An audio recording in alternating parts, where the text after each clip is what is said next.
అందరికీ నమస్తే. నా పేరు Vidyasagar. Welcome back to channel Telugu news. వార్తలు చదివే ముందు ఒకసారి హెడ్లైన్ చూద్దాం. ప్రధాని మోదీ గురించి అందరికీ తెలుసు, ఈసారి బీజేపీకి 150 సీట్లే. ఎంపీ రాహుల్ గాంధీ వ్యాఖ్య. హైదరాబాద్ కుకుడపల్లిలోని రామాలయంను దర్శించుకున్న కేటీఆర్. ఈరోజు కృష్ణా జిల్లాలో చంద్రబాబు పవన్ కళ్యాణ్ ప్రచారం. ఈరోజు రేపు కేరళలో పర్యటించనున్న సీఎం రేవంత్ రెడ్డి. తెలంగాణ రాష్ట్రం గొంతు ఎండిపోతుంది, గుడ్కెడు నీళ్ళైనా ఇవ్వండి. మాజీ మంత్రి హరీష్ రావు.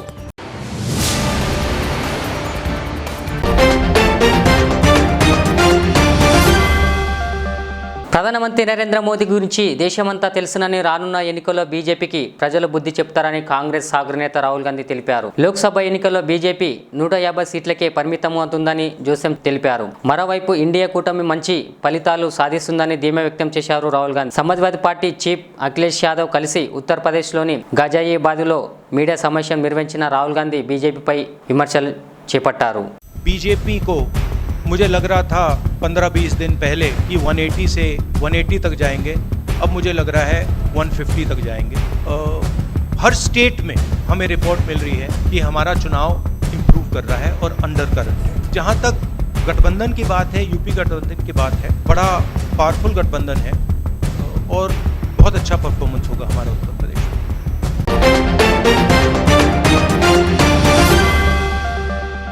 శ్రీరామ నవమి సందర్భంగా కుకోడ్పల్లిలోని శ్రీరాముల వారి ఆలయాన్ని దర్శించి వేడుకల్లో పాల్గొన్నారు బీఆర్ఎస్ వర్కింగ్ ప్రెసిడెంట్ కేటీఆర్. కుకోడ్పల్లిలోని రామాలయంను కేటీఆర్ దర్శించుకున్న నేపథ్యంలో జనాలు ఎగబడ్డారు. కేటీఆర్ రాకతో జై శ్రీరామ్ నినాదాలతో ఊరెత్తారు భక్తజనం. కాగా ఆల్ ఇండియా సివిల్ సర్వీస్లో సత్తచాటిన తెలంగాణ బిడ్డలకు మనస్ఫూర్తిగా నా శుభాకాంక్షలు అంటూ కేటీఆర్ పోస్ట్ చేశారు.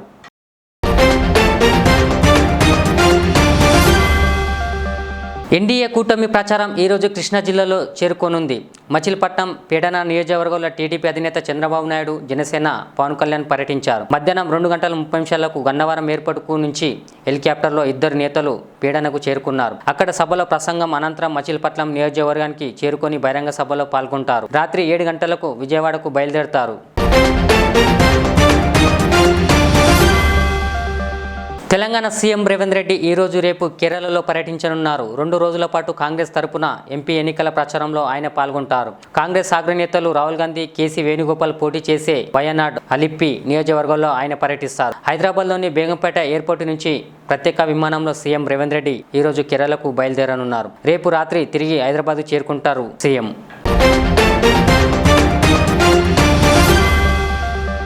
తాజాగా మాజీ మంత్రి హరీష్ రావు మరోసారి కాంగ్రెస్ ప్రభుత్వంపై నిప్పులు చెరిగారు. రాష్ట్రంలోని నీటి సమస్యలపై మరోసారి రేవంత్ రెడ్డి సర్కార్ను ప్రశ్నించారు హరీష్ రావు. రాష్ట్రం గొంతెండిపోతుందని మాజీ మంత్రి బీఆర్ఎస్ నేత హరీష్ రావు తెలిపారు. నీళ్ల కోసం ప్రజలు రోడ్లెక్కుతున్నారని ప్రభుత్వం దృష్టికి తీసుకువెళ్లాలని పేర్కొన్నారు. ఖాళీ బిందెలతో ధర్నాలు, ట్యాంకర్ల కోసం ఎదురుచూపులు మళ్లీ మొదలయ్యాయని పేర్కొన్నారు హరీష్ రావు. కేసీఆర్ ప్రభుత్వంలో ఇలాంటి దృశ్యాలు ఎప్పుడూ కనిపించలేదని తెలిపారు.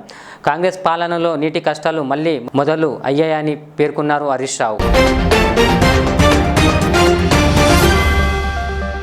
కోడ్ వల్ల రైతు బంధు రుణమాఫీ ఇవ్వలేకపోయామని రాష్ట్ర మంత్రి కోమటిరెడ్డి వెంకటరెడ్డి తెలిపారు. ఎన్నికల కోడ్ ముగిశాక అన్ని హామీలు నెరవేర్చామని తెలిపారు కోమటిరెడ్డి. కేసీఆర్, జగన్ కుట్రల వల్ల కృష్ణా జిల్లాలో రాష్ట్రానికి అన్యాయం జరిగిందని ఆరోపించారు.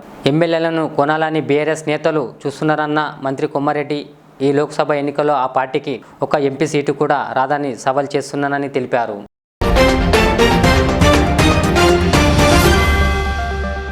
కరీంనగర్ జిల్లాలోని ఇల్లంతుకుంట శ్రీ సీతారామచంద్రస్వామి ఆలయంలో శ్రీరామ నవమి సందర్భంగా మంత్రి పొన్నం ప్రభాకర్ దంపతులు ప్రత్యేక పూజలు నిర్వహించారు. ఈ సందర్భంగా మంత్రి పొన్నం ప్రభాకర్ మాట్లాడుతూ మరో భద్రాచలంగా భావించే ఇల్లంతుకుంటలో కన్నుల పండుగగా రాములోరి కళ్యాణ వేడుకలు జరుగుతాయని పేర్కొన్నారు. ఎన్నికల కోడ్ ఉన్నప్పటికీ తమ పార్టీ నాయకులు, అధికారులు కలిసి వైభవంగా ఏర్పాటు చేశారని తెలిపారు.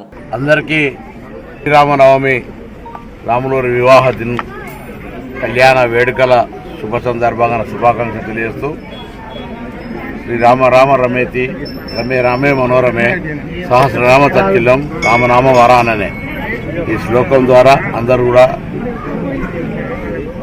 బాగుండాలని, సర్వేజన సుఖినోభవాన్ని కోరుకుంటూ రాజకీయ పార్టీలు బాండ్ల రూపం లోపల చందాలు తీసుకోవచ్చు అనేటువంటి విధానాన్ని నరేంద్ర మోడీ గారి ప్రభుత్వం తీసుకొచ్చింది.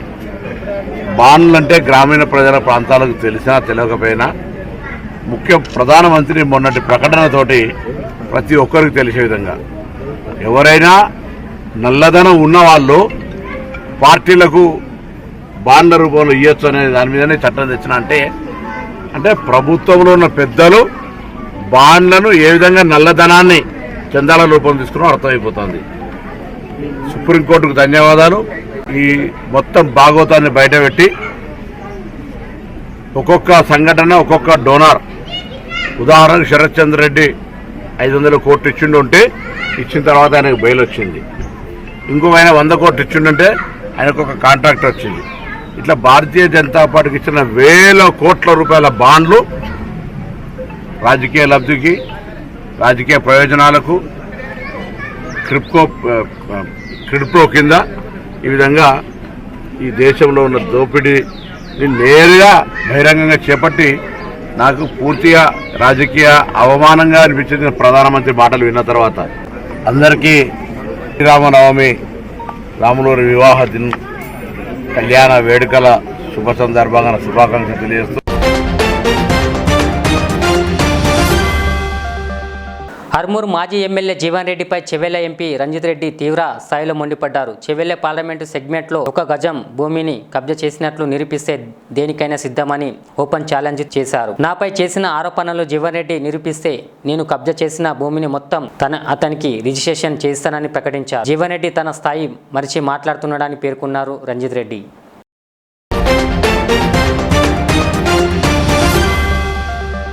ప్రధాని మోడీపై తమిళనాడు సీఎం ఎంకే స్టాలిన్ తీవ్ర విమర్శలు చేశారు. మరోసారి బీజేపీ అధికారంలోకి వస్తే దేశం 200 ఏళ్లు వెనక్కి వెళుతుందని తెలిపారు. రాష్ట్రంలోని శ్రీ పెరంబందూరులో జరిగిన ఎన్నికల ర్యాలీలో ఆయన ప్రసంగించారు. మోడీ మళ్లీ ప్రధాని అయితే దేశ చరిత్ర తిరిగి రాస్తారని అన్నారు. సైన్స్ కూడా వెనక్కి నెట్టివేయబడుతుందని పేర్కొన్నాడు. మూఢనమ్మకాలతో కూడిన కథలకే ఎక్కువ ప్రాధాన్యత ఉంటుంది. అంబేద్కర్ రాసిన రాజ్యాంగం ఆర్ఎస్ఎస్ నియమాలతో భర్తీ అవుతుందని తెలిపారు సీఎం.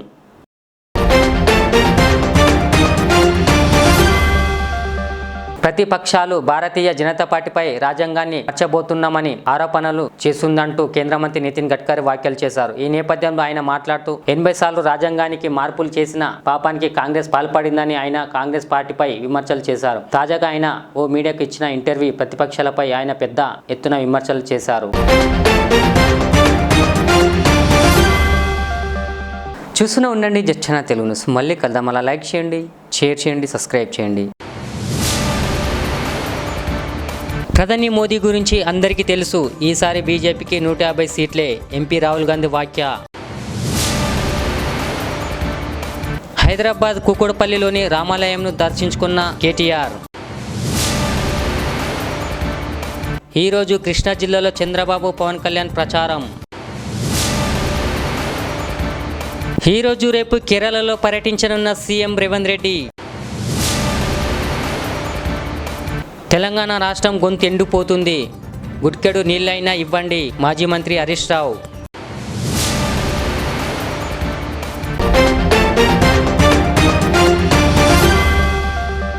इस महंगाई के दौर में सोना खरीदना हुआ आसान। जौहरी gold diamonds and platinum Toli चौकी लाया है गोल्ड बचत स्कीम। शादी ब्याह और दीगर तकरीबात के लिए अब सोना खरीदें 11 महीने की आसान अकसात पर और 12वें महीने में अपना सोना घर ले जाएं एवरेज गोल्ड रेट पर बिना कोई एक्स्ट्रा चार्ज और 0% इंटरेस्ट के साथ 916 हॉलमार्क की jewellery, no wastage, no making charges के साथ। अब होगी बचत पैसों की और घर आएगा सोना, वो भी आसान अकसात पर। आपका भरोसा, हमारी पहचान। Jauhari, crafted just for you. Gold diamonds and platinum, Toli Chowki, Hyderabad.